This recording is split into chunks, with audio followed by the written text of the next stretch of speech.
బుర్రెకో బుద్ధి జిహ్వకో రుచి అన్నట్లు సమాజంలో రకరకాల వ్యక్తులకు రకరకాల మనస్తత్వాలుంటాయి.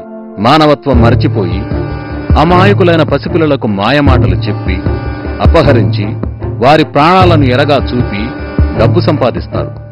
బస్సుల్లో రైళ్లలో ప్రయాణించే తోటి ప్రయాణికులకు స్నేహంతో మాయమాటలు చెప్పి వారి దగ్గర ఉన్న నగలు డబ్బు కాజేయడం పారిపోవడం జరుగుతూనే ఉన్నాయి. ఇంకొందరైతే బంగారంకు మెరుగులు పెడతామంటూ వచ్చి అసలు బంగారం మాయం చేస్తుంటారు. ఇంకొందరు బాబాలు స్వామీజీలుగా అవతరించి భక్తుల నమ్మకాన్ని పణంగా పెట్టి రకరకాల మోసాలకు పాల్పడి కోట్లకు పడగలెత్తుతున్నారు. ఒకటా రెండా ఇలాంటివి కోకొల్లలు. అందుకే మనం పరిచయం లేని వారి మాయమాటలకు మోసపోతే ప్రాణాలకే ప్రమాదం ఏ విధంగా ఏర్పడుతుందో ఒక చిన్న నీతి కథ ద్వారా తెలుసుకుందాం.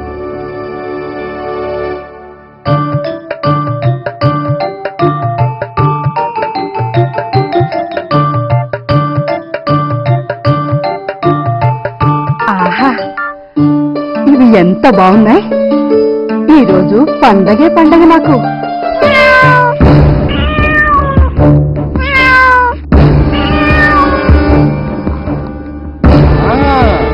ఎలుక దొరికిందిరా, పంట పండిందిరా. ఈరోజు నువ్వు నా చేతిలో హతం.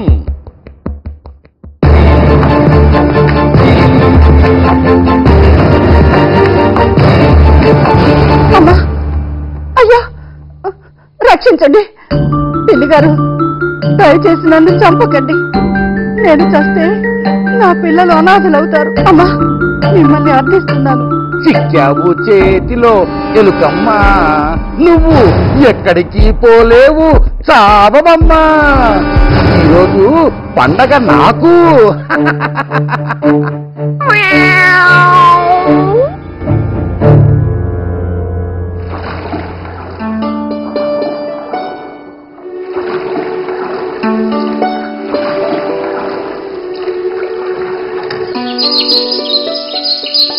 అబ్బా, ఈ గద్ద ఎక్కడ ఉందో ఏమో. వర్షం వచ్చేలాగా ఉంది. అయ్యా గద్దగారు, ఓ గద్దగారు. గువ్వమ్మ, కిందనే ఉన్నా. ఎందుకు పిలిచావు? వినబడుతోంది, చెప్పు. తమరికి కాస్త తిండి పెడదామని అప్పటి నుంచి చూస్తున్నా. అయ్యో, ప్రతిరోజు మీరు తిండి పెట్టడం, నేనేమో తినడం. ఈ ముసలి ప్రాణం ఎప్పుడు పోతుందో ఏమో. అయ్యో, అలా అనుకోకండయ్యా.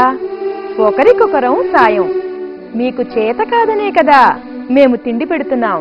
వయసులో ఉన్నప్పుడు ఈ అడవంతా తిరిగాను. ఈ నది, ఈ జువ్వి చెట్టు ఎన్నో సంవత్సరాలుగా ఎందరికో నీడనిస్తుంది. అవును, ఈ అడవిలో దీనంత పెద్ద చెట్టే లేదు కదా. తాగడానికి నీళ్లు, ఉండడానికి గూడు అన్నీ ఇక్కడే. ఎంతో హాయిగా ఉంటుంది. అవును, ఇవాళ ఆహారం తీసుకురావడానికి వెళ్ళలేదా? వెళ్ళాలి. తూర్పు దిక్కు వెళ్తున్నాం. కాస్త ఆలస్యమైనా పిల్లల్ని కనిపెట్టుకుని చూస్తూ ఉండండి. తిండి తినండి. అలాగే గువ్వమ్మ, మీరు చేస్తున్న సాయానికి నేను ఆ మాత్రం సాయం చేయకపోతే ఎలా? మీరు వెళ్ళండి, నేను చూస్తాలే.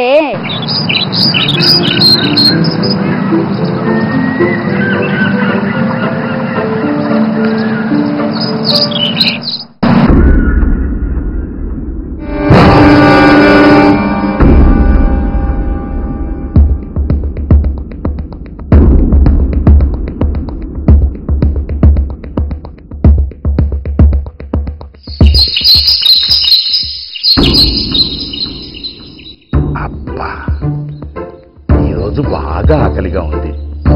పక్షులన్నీ వెళ్ళిపోయాయి. చెట్టు మీద పక్షుల పిల్లలున్నాయి, తినాలి. పిల్లలు అరుస్తున్నట్టున్నాయి. ఏదో ప్రమాదం కలిగిందేమో. ఎవరక్కడా? కొత్త వాళ్ళు ఎవరో వచ్చినట్లున్నారు. పలకడం లేదు. అయ్యా నమస్కారం, నా పేరు దీర్ఘకర్ణం, పిల్లిని.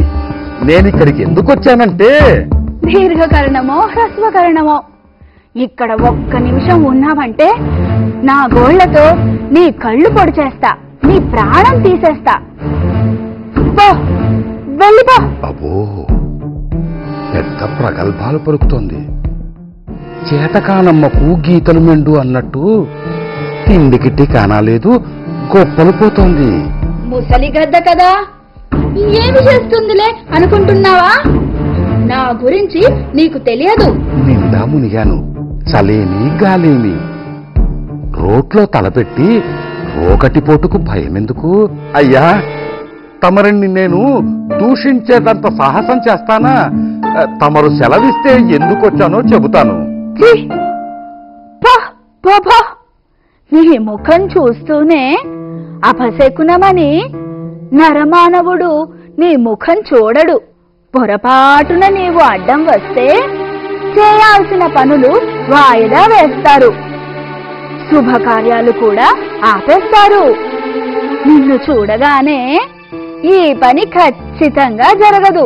పాడు పిల్లి ఇప్పుడే రావాలా? పెళ్లికి వెళుతూ పిల్లిని సంకన పెట్టినట్లు పొద్దున్నే దీని ముఖం చూశామే అని బాధపడతారు. అలాంటి నీ ముఖాన్ని చూస్తూ నీతో నేను మాట్లాడాలా? చల్. తమరన్నది అక్షరాలా నిజమే, కాదనను. కులాచారం తలకు గంటెడు అన్నట్టు అది మా పిల్లి జాతికి వర్తిస్తుంది. కానీ నేను గంజాయి వనంలో తులసి మొక్కలాంటి దానిని. అబ్బో, ఏమి బడాయి పడుతున్నావు? తులసి మొక్కట తులసి మొక్క, ఇంకా నయం కల్పవృక్షం అనలేదు. అయ్యా, నా గొప్పను చెప్పాలని రాలేదు. హనుమంతుని ముందు కుప్పిగంతులా మీ గొప్పతనం విని ఎలాగైనా చూడాలని కొండంత ఆశతో వచ్చాను. నిన్నెవరు నమ్ముతారు? నీ బ్రతుకే దొంగ బ్రతుకు. ఏ ఇంట్లో ఏం దొరుకుతుందో అని ఇల్లిల్లు తిరిగే బికారి దానివి. అయ్యా, నేను ప్రతిరోజు గంగలో స్నానం చేసి వ్రతం చేయందే పచ్చి మంచినీళ్లు కూడా ముట్టను. మాంసాహారం మానేసి 7 ఏడాది దాటింది. అయ్యో దేవుడా, పొద్దున్నే లేచి ఎవరి ముఖం చూశానో దీని గొప్పలతో ఊదరగొడుతోంది. దీని గొప్పలు పాడుగాను, వెనకటికొక కొంగ నీలాగే ఒంటి కాలుతో తపస్సు చేస్తున్నానని చెప్పి చేపలను మోసం చేసింది. ఆ కొంగ జపం లాంటిదే నీ వ్రతం. అమ్మో, ఇది మహాముదురు కాదు కాదు, దేశముదురు. పిల్లి జాతి మీద పరిశోధన చేసినట్లుంది. అయ్యా, తమరి గొప్పతనాన్ని గురించి విన్నాక ఎలాగైనా మిమ్మల్ని చూడాలని ఇలా వచ్చానంటావు. నా గొప్ప నీ గొప్ప అంటూ ఊదరగొడుతున్నావు. ఏంటో చెప్పి తగలడు. నేను గంగా నదిలో స్నానం చేస్తున్నా, దీక్ష చేస్తున్నా ఎప్పుడు పక్షులు మీ గొప్పతనాన్ని గురించి చెప్పేవి. మీరు దయాహృదయులు, సహృదయులు, సచ్చీలురు అని చెప్పేవి. అయితే నాతో నీకేం పని? చెప్పి తగలడు. తమ వంటి గొప్పవారి దర్శనం వల్ల సర్వ పాపాలు పోతాయి. మీ దర్శన భాగ్యం కలిగితే తప్ప నాకు నిద్ర పట్టడం లేదు. ఎప్పుడెప్పుడు మిమ్మల్ని చూడాలని నేనొస్తే వస్తే తిట్టాను అంటావు. మీలాంటి గొప్పవారు ఇంత కఠినంగా మాట్లాడతారనుకోలేదు. ఇంటికి వచ్చిన శత్రువునైనా సరే పొమ్మనరే, అలాంటిది మీ అతిథిని, మీ అభిమానిని నన్ను తిట్టి పాపం మూటగట్టుకుంటారా? ఏం పాపమో, పాపం సంగతి దేవుడెరుగు. నిన్ను నమ్మేది ఎవరు? మీ సంగతి నాకు తెలియదా? మాంసాహారం అంటే పడి చస్తారు. మాంసం ముట్టక 7 ఏడాదయ్యిందయ్యా.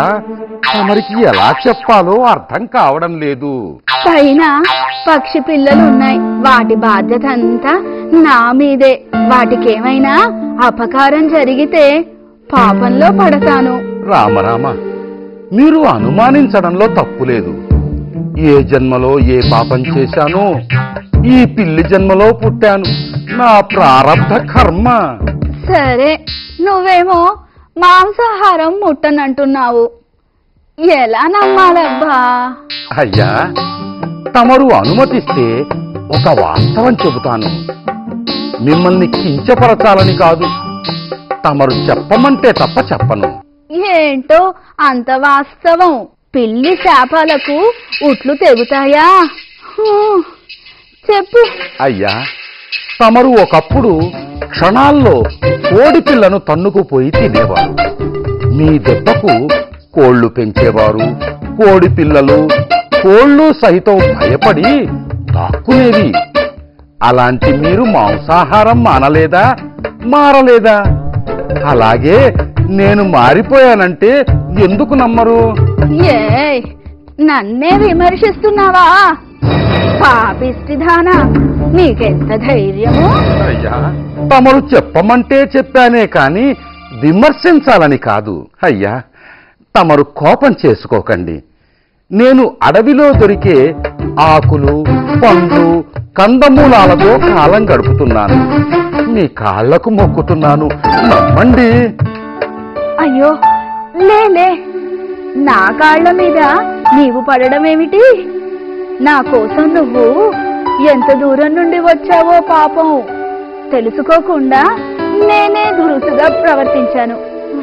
నీవు చెప్పేది విన్నాక జాతి కంటే నీతి ముఖ్యం, కులం కంటే గుణం మిన్న అని నిరూపించావు. అయ్యా, తమరు నమ్మినందుకు నా మనస్సు ఆనందంతో ఉప్పొంగిపోతోంది. నా జన్మ ధన్యమైంది. మీకు ఏ విధంగా కృతజ్ఞతలు తెలియచేయాలో అర్థం కావడం లేదు. పక్షి పిల్లలకు ఏమైనా అయితే నా కొంప కొల్లేరవుతుంది. అవి నాకు తిండి పెట్టి పోషిస్తున్నాయి. అందుకే అంత కఠినంగా ప్రవర్తించాను. అయ్యా, తమరు గొప్పవారు. అందుకేనయ్యా ఇంత దూరం వచ్చాను. నేను బుట్టలో పడేశా. ఇక చూడు నా స్వామి రంగా, రోజు పండగే పండగ, పండగే పండగ. ఓ మార్జాలమా, చీకటి పడుతుంది. పక్షులు వచ్చే సమయం అయ్యింది. నువ్వు వెళ్ళిరా, వీలైనప్పుడు వస్తుండు. అలాగేనయ్యా, దండాలయ్యా, వస్తానయ్యా.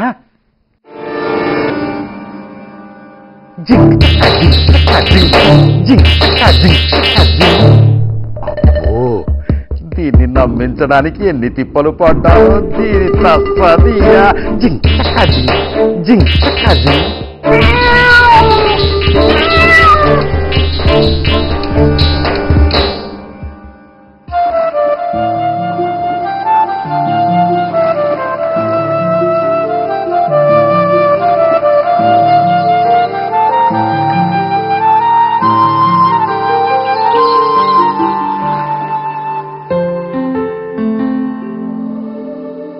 అయ్యా, గద్దగారు, ఇదిగోనండి, ఆహారం తినండి.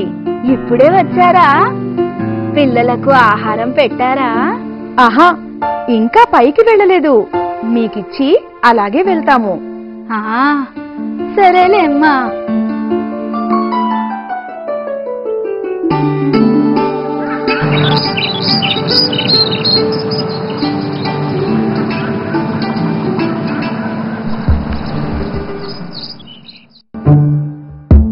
అయ్యా, గద్దగారు, నేను దీర్ఘకర్ణం, పిల్లిని. నువ్వా కర్ణం? రారా, ఎప్పుడొచ్చావు? అబ్బో, ఇవాళ మా పిల్లలు అరవలేదు. అయ్యా, తమరు నమ్మినట్టే అవి కూడా నమ్మినాయి. ఆహా, ఏమిటి అలా ఉన్నారు? ముసలిదాన్ని కదా, నలతగా ఉంది. కాస్త నిద్రపోతాను, నువ్వు అలా తిరిగిరా. మంచిది, అదే నాకు కావాలి. సరే అయ్యా, నేను వెళతాను.